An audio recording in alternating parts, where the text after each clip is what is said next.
everybody, Victoria Ballard here, a naturopath living at the moment and for the next few months in India. And I was very fortunate to, well, it's always like coincidences happen a lot around here. And I met an Indian naturopath who's also studied Ayurveda and yoga. In fact, on his naturopathic course, everyone did yoga at sunrise and sunset. And they also did a 14-day fast. And they used lemon juice, apple cider vinegar with the mother is quite hard to find here, and lemon juice works just as well. So basically, we talked about results of some of our clients and techniques we've used. And one of his yoga students was 100 pounds overweight, and he wanted help. So he just did what felt right, which was to say, when you feel hungry, and it is real hunger, not wanting comfort food, to eat really slowly. I mean, there's a lot of carbohydrates here, and carbohydrates are actually digested in the ptyalin, in the saliva. So there's a scientific basis, but he was working more on the spiritual basis of mindfulness. And he said, eat very slowly and chew very, very thoroughly. And relax as you're eating, and find your own satiation, like when have you had enough to eat? And then throughout the day, if you're feeling hungry or cravings, or he said, just because it's the clock saying, hey, it's lunchtime, or hey, it's dinner time, or hey, it's breakfast time.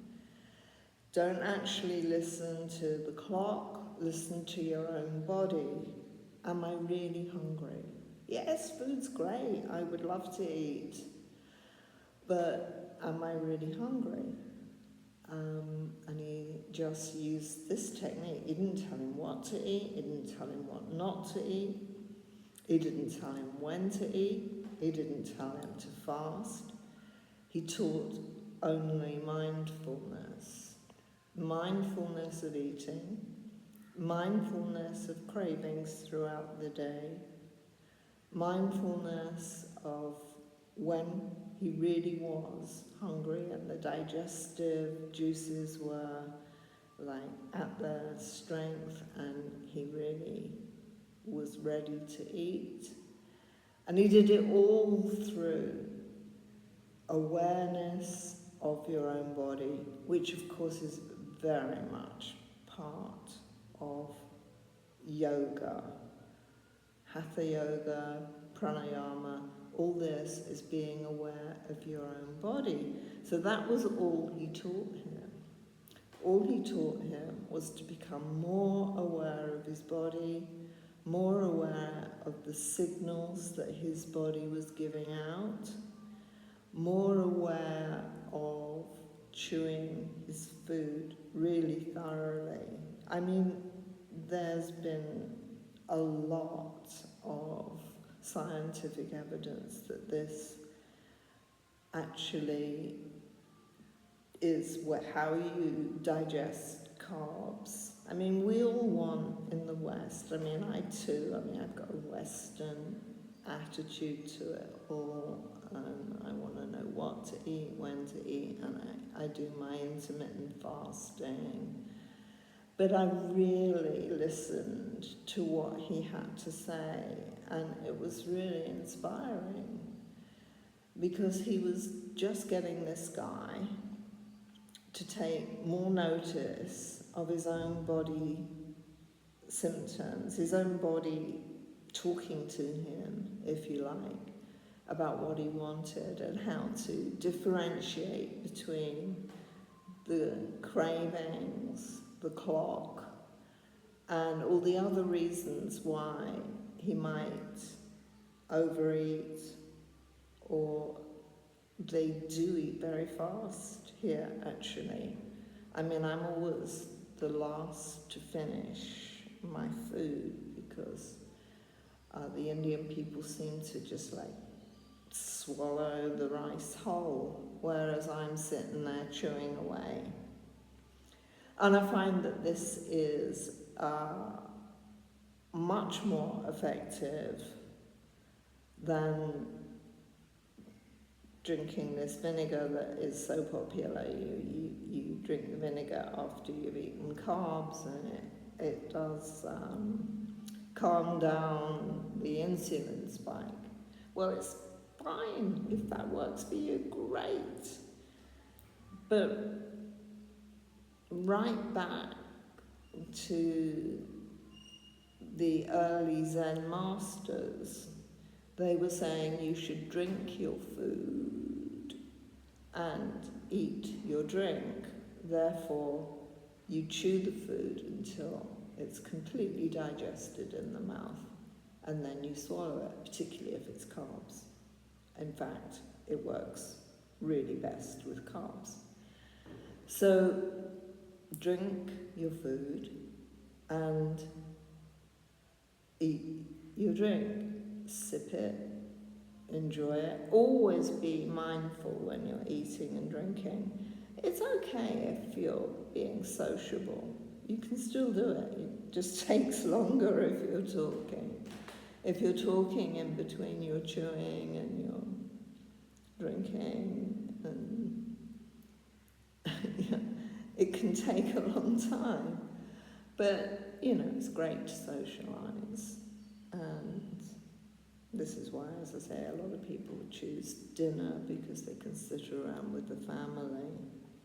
But you can still be mindful of your food, and if you just take a bit longer than everyone else to finish, who cares?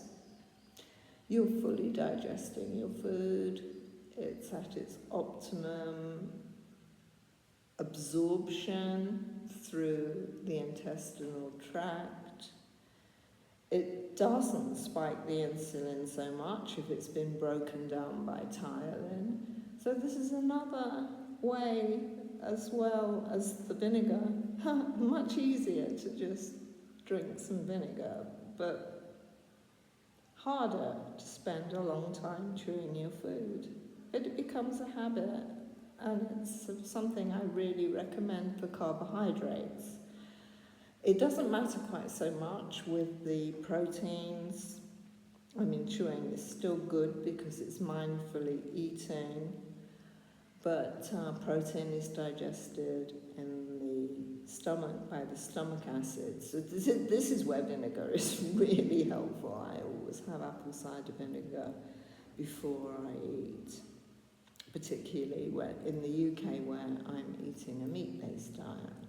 Here, I'm completely vegetarian, if not vegan, because there's milk in the tea and coffee, so I'm vegetarian. I'm not quite made it to vegan.